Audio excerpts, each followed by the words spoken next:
Hello. In order to tackle a problem as complex as child sexual abuse, we must really understand its causes, scope, scale and impact. We know a lot about child sexual abuse and have made progress in dealing with it, but there are still many gaps in our knowledge and understanding which limit how effectively we can prevent, disrupt and respond to it. However, we believe that change is possible with knowledge, collaboration and determination. Right now, we know that the number of children experiencing sexual abuse that services know about is just the tip of the iceberg. An estimated 500,000 children in England and Wales will have experienced some form of child sexual abuse in the past year alone. Worryingly, only a fraction of that number have become known to children's services and the police, meaning that so many children are currently experiencing this harm alone. Right now, the largest number of children that become known to statutory services come to the attention of the police. Yet a much smaller number of children are identified by children's services as being at risk of sexual abuse or are being placed on a child protection plan under the category of sexual abuse. We must recognise that far more children are experiencing sexual abuse than we are currently aware of and responding to. If we look at national studies and survey data, we can see that at least 1 in 10 children experience some form of sexual abuse before the age of 16.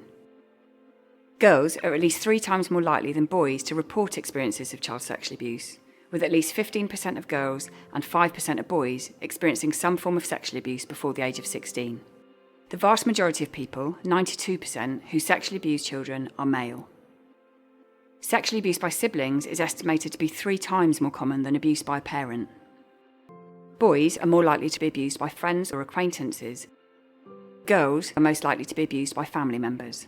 Boys are more likely than girls to be abused by authority figures. We know that some adults are more likely to report experiences of child sexual abuse. Disabled people are twice as likely than non-disabled people to report these experiences. Children who live in residential care are 4 times more likely to say they were sexually abused than those living at home. And, in almost all cases of child sexual abuse, the victim knows their abuser well. In almost 2 out of every 5 cases, they are a friend or acquaintance of the victim or family member. And in more than a quarter of cases, victims are abused by another family member. As we will discuss later in these videos, most children and young people do not tell anyone at the time that the abuse is taking place, and many won't speak about it until they're adults. In surveys by the NSPCC and from national crime surveys, we have gained more insight into this. 5 out of 6 people who said they had been sexually abused by another child had not told anyone about it, and for those sexually abused by an adult, 1 in 3 had not told anyone.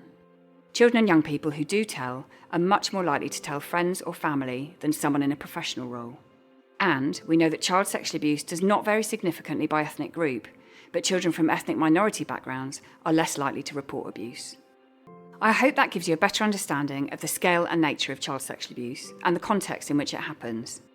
In our next video, we will learn a little more about why, understandably, children find it so difficult to talk about.